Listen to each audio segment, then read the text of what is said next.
बोले श्री गणेश भगवान की जय। बोले पवन सुत हनुमान की जय। बोले श्री कृष्ण कन्हैया लाल की जय। बोलिए श्री लक्ष्मी नारायण भगवान की जय। बोलिए अम्बे मात की जय। बोले राजा रामचंद्र दरबार की जय। आप सभी मेरे प्यारे भाई बहन और दोस्तों का हमारे YouTube चैनल पर फिर से स्वागत है। जो भाई बहन पहली बार हमारा चैनल और वीडियो देख रहे हों तो कृपा करके आप अपने भाई का चैनल ज़रूर सब्सक्राइब करें, जिससे मुझे आगे अपने चैनल को जीवित रखने का मौका मिले और हमारा चैनल आपके एक सब्सक्राइब से जीवित रह जाएगा। और वीडियो थोड़ा बहुत देख लिया करें, आपकी इच्छा अनुसार जितना टाइम मिले, लेकिन ज़रूर देखें और साथ में जय श्री राम ज़रूर बोलें। अब हम रामचरितमानस अयोध्या कांड के दोहा नंबर 160 का पाठ आपको सुनाएंगे। अब राजा दशरथ जी की मृत्यु हो चुकी, वो इंद्रलोक को पधार गए हैं। और अब जैसे भरत जी को पता चला वो भी कि ये हमारी माता का सब कुटिल रूप से सुचारू किया गया है, ये कुटिलता अपनी माँ को, अभी भरत जी बहुत कुछ बोल रहे हैं। माता जी तो सोचती है कि हमारा पुत्र यही राजा बने और अयोध्या का राज करे, लेकिन सब कुछ उल्टा हो गया है। अब भरत जी क्या बोल रहे हैं आप लोग जरूर सुने और बने रहें। भरत ही बिसरो पितु मरन, सुनत राम बन गौन, हेत अपन पौजान जिय, थकित रहो धरि मौन। अब श्री रामचंद्र जी का बन जाना सुनकर भरत जी को पिता का मरण भूल गया और हृदय में इन सारे अनर्थ का कारण अपने को ही जानकर वे मन होकर स्तंभित रह गए, अर्थात उनकी बोली बंद हो गई और वो शन्न से रह गए। विकल बिलो की सुता ही समुझावती, मनहु जरे पर लोन लगावती। पुत्र को तात राउ नहीं सोचे जोगू, बिढ़ सुकृत जसु कीन्हु भोगू। अब पुत्र को व्याकुल देखकर कैकेयी माँ समझने लगी, मैंने मानो जले पर नमक लगा रही हूँ। यह बोली, हे तात, राजा सोच करने योग्य नहीं है, उन्हें पुण्य और रस कमा कर उसका पर्याप्त भोग किया है। जीवन में ही उन्होंने जन्म लेने के संपूर्ण फल पा लिए हैं और अंत में इंद्रलोक को चले गए हैं। ऐसा विचार कर सोच छोड़ दो और समाज सहित नगर का राज्य करो। तब राजकुमार भरत जी यह सुनकर बहुत ही सहम गए, मानो पके घाव पर अंगार छू गया हो। उन्होंने धीरज धरकर बड़ी लंबी सांस लेते हुए कहा, पापिनी, तूने सभी तरह से कुल का नाश किया है। हाँ, यदि तेरी ऐसी ही अत्यंत बुरी रुचि यानी दुष्ट इच्छा थी तो तूने जन्मते ही मुझे मार क्यों नहीं डाला। तूने पेड़ को काटकर पत्तों को सींचा है और मछली की जीने के लिए पानी को उलीच डाला है, अर्थात मेरा हित करने जाकर उल्टा तूने मेरा अहित कर डाला। हंस वंशु दशरथ जनकु, राम लखन से भाई, जननी तू जननी भई, विधिसन कछु न वसाय।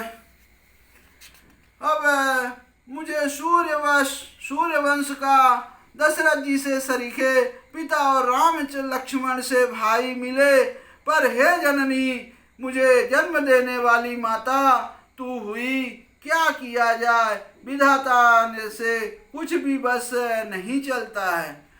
जब मैं कुमत जी ठायऊ, खंड खंड हो हृदय न गायऊ, बार मागत परमागत मन भई नहीं पीरा, गरि न जी है मुँह पर न कीरा।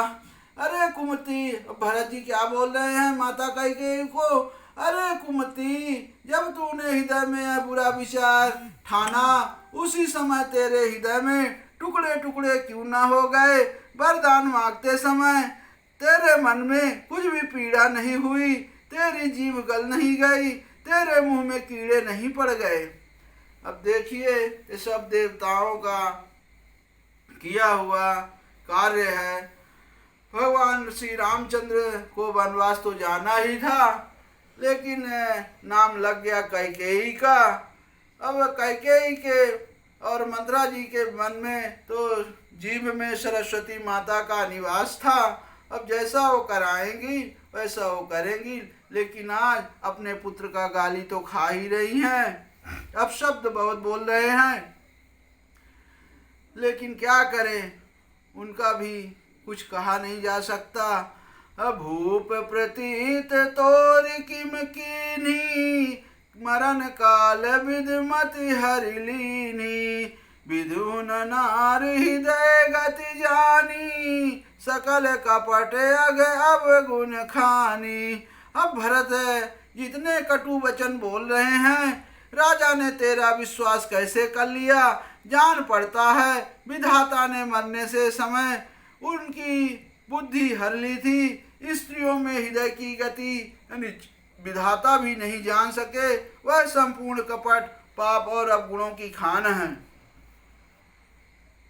हे सरल सुशील धर्म रति राऊ, शोकी में जानती अशुभाऊ। हे अस को जीव जंतु जग माही, यही रघुनाथ प्राण प्रिय नाही। फिर राजा तो सीधे सुशील और धर्म प्राण थे, वे भला स्त्री स्वभाव को कैसे जानते? अरे जगत के जीव जंतुओं में ऐसा कौन है जिसे श्री रघुनाथ जी के प्राणों के समान प्यारे नहीं हैं? ये भे अति हित राम ते ही तो ही, को तू हसी सत्तु कह मोही। जो हसी सो हसी मुँह मसिलाई, आँखी ओट उठी बैठ ही जाई। वे श्री रामचंद्र श्री राम जी भी तुझे अहित हो गए यानी बैरी लगे। तू कौन है? मुझे सच सच कह, तू जो है सो है। अब मुंह में स्याही पोत कर मुंह काला करके उठकर मेरी आंखों की ओट में जा बैठ। राम विरोधी हृदयते प्रगट कीन विधि मोही। मोह समान को पात की, बादी कहूँ कछ तोही। विधाता ने मुझे श्री राम जी से विरोध करने वाले तेरे हृदय में उत्पन्न किया, अथवा विधाता ने मुझे हृदय में से राम का विरोधी जाहिर कर दिया। मेरे बराबर पापी दूसरा कौन है? मैं व्यर्थ ही तुझे कुछ कहता हूँ। सोनी शत्रुघ्न मातु कुटलाई, जरा ही गातु ऋष कछु न बसाई। तेहि अवसर कुंवरी तह आई, बसन विभूषण विविध बनाई। अब माता की कुटिलता का सुनकर शत्रुघ्न जी ने सब अंग क्रोध से जल रहे हैं, पर कुछ बस नहीं चलता। उसी समय भांति भांति के कपड़ों और गहनों से सजकर कुंवरी मंथरा वहां आई। ए लाखी ऋषि भरऊ लखन लघु भाई, भरत अनल घृतियाहुति पाई। ए हुम गिलात तकी कुबर मार, परिमुह भरी मही करत पुकार। उसे सजी देखकर यानी मंथरा जी को सजा देखकर लक्ष्मण के छोटे भाई शत्रुघ्न जी क्रोध में भर गए, मानो जलती हुई आग को घी की आहुति मिल गई हो। उन्होंने जोर से तक कर कुंवर पर एक लात जमा दी। वह चिल्लाती हुई मुंह के बल जमीन पर गिरी। कुंवर टूट फूट कपारू, दलित दसन मुख रुधिर प्रचारु।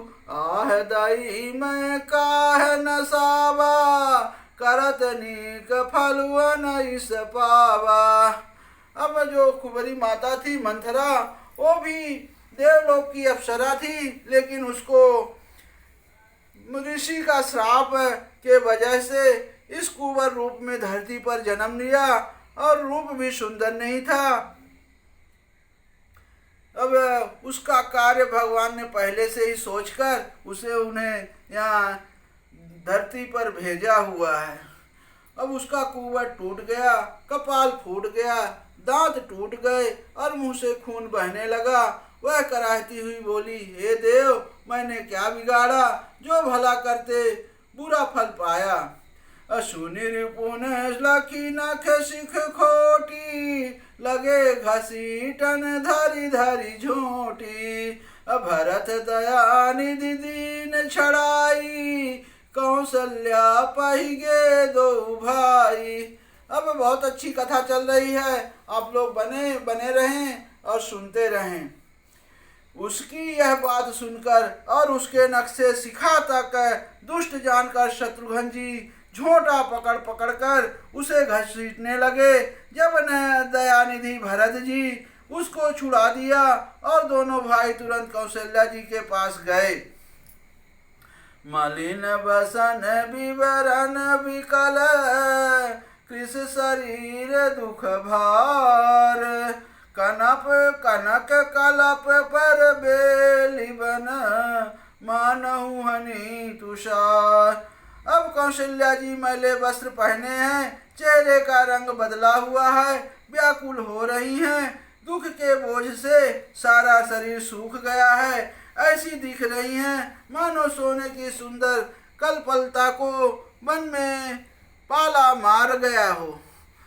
भरत ही देखी मात उठ धाई, अमूर्छित अवन परी झई।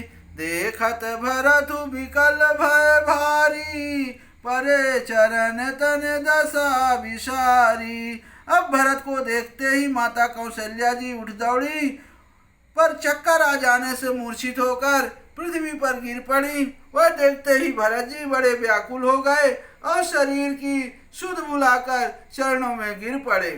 मातु तात कह देहि दिखाई, कह सिय राम लखन दो भाई। कैकेयी कत जनमी जग माझा, जो जनमी तन भई काहे न बाझा। अब भरत जी क्या बोल रहे हैं, माता पिताजी कहाँ हैं, उन्हें दिखा दें। सीता जी तथा मेरे दोनों भाई श्री लक्ष्मण कहाँ हैं, उन्हें दिखा दे। कैकेयी जगत में क्यों जन्मी, और यदि जन्मी ही तो फिर बांझ क्यों नहीं हुई। ऐसा भरत जी माता कौशल्या से बोल रहे हैं। कुल कलंकु जय जन्म्यो मोही, अपजसु भाजन प्रिय जन द्रोही।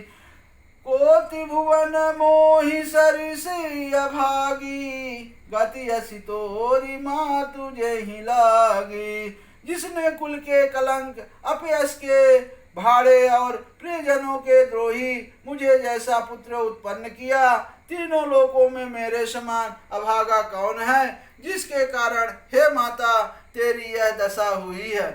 पितु सुरपुर बन रघुवर के तू, मैं केवल अब अनरथ हेतु। दिग मोहि भयहु बेनु बन आगी, दुसह दाह दुख दूषण भागी। अब पिताजी के स्वर्ग में हैं और श्री राम जी वन में हैं। केतु के समान केवल मैं ही इन सब अनर्थों का कारण हूँ। मुझे धिक्कार है और मैं वास के वन में आग उत्पन्न हुआ और कठिन दाह दुख और दोषों का भागी बना। ऐसा भरत जी अपने ही मन में सोच रहे हैं। अब आगे की कथा आपको अगले भाग में हम सुनाएंगे। तब तक के लिए हमारा जय श्री राम। मातु भरत के वचन मृदु, सुन पुनि उठी संभार, लिए उठाई लगायु रे लोचन मोचति बार। लखन सियावर रामचंद्र की जय, पवन सुत हनुमान जी की जय। गोस्वामी तुलसीदास की जय, शारदा मैया जू की जय। जय श्री राम।